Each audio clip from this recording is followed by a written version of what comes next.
Justice au pays de l'or noir. Depuis plus de 150 ans, le pétrole est l'un des principaux carburants de l'industrie et du capitalisme. Mais ça coûte cher, l'or noir, et pas seulement à l'écologie. Ça coûte la vie, en Irak, en Libye, en Afrique subsaharienne, où la mainmise des compagnies pétrolières est garantie par les bombes, les massacres et les coups d'État. Ça coûte de l'argent en France, un marché de plus de 50 milliards d'euros, de quoi vous pomper un salaire à moins de 2.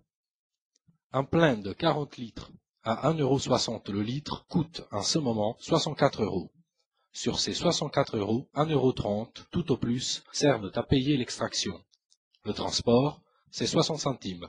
Le raffinage et la distribution représentent au maximum 16% de la somme, soit 10 €. Ça fait au mieux 12 € sur 64. Où passe donc le pognon? Le pays d'extraction touche une redevance, mais elle varie suivant ses capacités de négociation et le nombre de bombes qu'il a pris sur la gueule. Ce n'est donc pas ça qui pèse le plus lourd.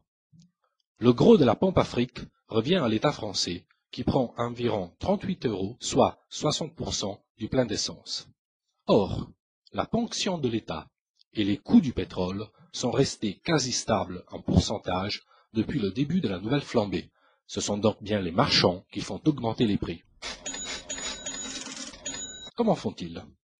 Bien sûr, la réalité économique et politique a une influence sur le prix du pétrole. Mais pourquoi la guerre en Libye a-t-elle fait bondir les prix du brut alors que ce pays ne pèse que 2% du marché? Comme le dit le PDG de Total, Christophe Demargerie, qui veut peut-être la carte du Parti communiste français, les marchés utilisent ces crises pour justifier leurs opérations spéculatives.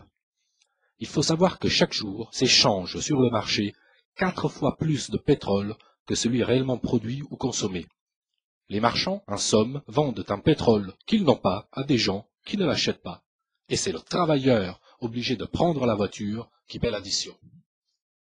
Monsieur le PDG de Total oublie juste de nous dire pourquoi, quand le cours du pétrole baisse, ça ne soit pas à la pompe. Et oui, car après le choc de la crise financière de 2008, le prix du baril avait diminué de 20% en 3 mois. Mais les tarifs à la pompe, non. Total et les autres pétroliers avaient oublié, faut dire qu'ils sont très distraits, de répercuter à la pompe les baisses du baril de pétrole, tout simplement. Et tous les moyens sont bons pour garder les prix au plus haut. En mer, à côté des pédalos, on trouve tout un tas de tankers qui se baladent pendant des semaines en attendant l'augmentation des cours pour livrer leur pétrole au moment le plus propice. Sinon, il y a aussi le coût classique, qui consiste à réduire la capacité de raffinage au moment des départs en vacances. On en fait le moins quand il en faut le plus. Logique. Et ça marche du tonnerre. Alors que la crise est censée peser sur l'économie, Total a engrangé la bagatelle de 60 milliards d'euros de profit en 5 ans. En pleine crise pétrolière de 2008, près de 14 milliards. Bingo! Les actionnaires attendent la prochaine récession en se frottant les mains. Avec la flambée de l'immobilier, les ménages les plus modestes, les travailleurs, sont contraints de s'installer à la périphérie des grandes villes. Résultat, faute de transport en commun, ils paient de plus en plus cher l'essence pour se rendre au travail, accéder au commerce et aux loisirs. Aujourd'hui, un ménage habitant en zone périurbaine consacre en moyenne près de 1 500 € par an à ses dépenses en carburant, et dans ces 1 500 €, 60% de taxes. Plutôt que de taxer les profits ou la spéculation, ce sont les ménages que l'État met à l'amende. Explication. L'État perçoit annuellement environ 35 milliards d'euros de recettes via la TVA et la taxe sur les produits pétroliers. Donc, plus l'essence augmente, plus l'État encaisse.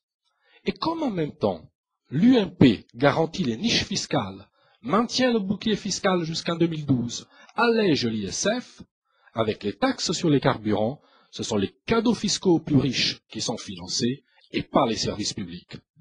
En gros, vous payez la défiscalisation des plus riches. C'est pas beau, ça? Raquette des ménages en France, misère des peuples dans les pays du Sud, accaparement de la rente pétrolière par les groupes, les spéculateurs et les dynasties familiales dans les pays producteurs, on voit rouge au pays de l'or noir. Il est pourtant possible de mettre un peu de justice dans ce pays inflammable.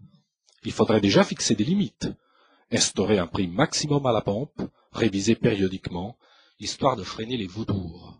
Il faudrait aussi que l'État donne l'exemple et commence lui-même par lâcher les gens en diminuant de 5% la taxe sur les produits pétroliers.